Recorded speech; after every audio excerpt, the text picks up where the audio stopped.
Start.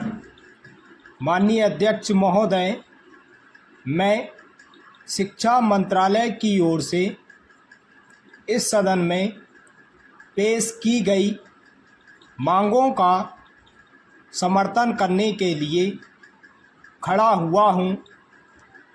विचारणीय विषय है कि शिक्षा की कोई एक राष्ट्रीय नीति निर्धारित करने में हम अभी तक सफल नहीं हुए हैं।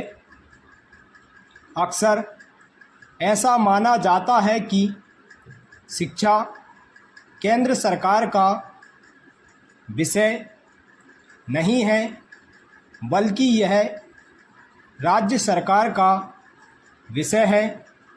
यह ठीक है कि शिक्षा राज्य का विषय है, लेकिन संविधान की दूसरी धाराओं के अनुसार शिक्षा के बारे में केंद्र सरकार की भी जिम्मेदारी होती है।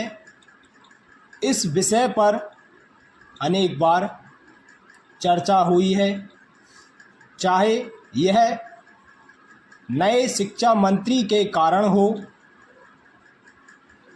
चाहे भारत सरकार की शिक्षा नीति के प्रति दृष्टिकोण में परिवर्तन के कारण हो।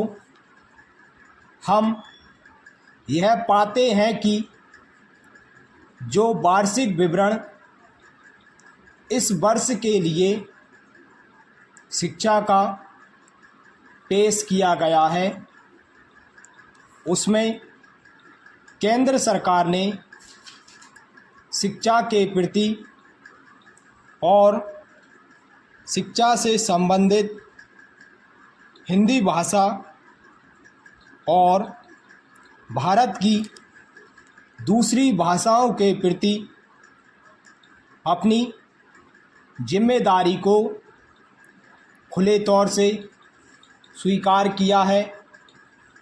इसलिए सरकार की नीति में दृष्टिकोण में जो परिवर्तन हुआ है, उसका मैं हृदय से स्वागत करता हूं और उसके लिए शिक्षा मंत्री जी को बहुत बहुत धन्यवाद देता हूं।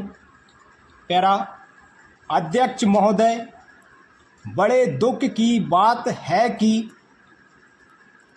कई राज्य सरकारें बीते कुछ वर्षों में शिक्षा पर अपने बजट का जो प्रतिशत खर्च करती आई हैं, उसमें उन्होंने कटौती की है।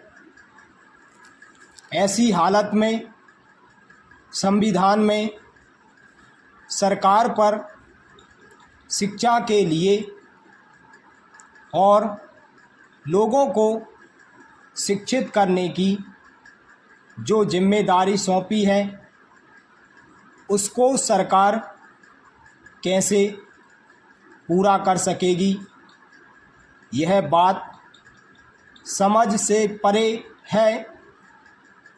कोई भी ऐसा प्रगतिशील देश नहीं है जहां हमारे देश की तरह शिक्षा को सबसे पीछे रखा जाता है और उस पर इतना कम खर्च किया जाता है।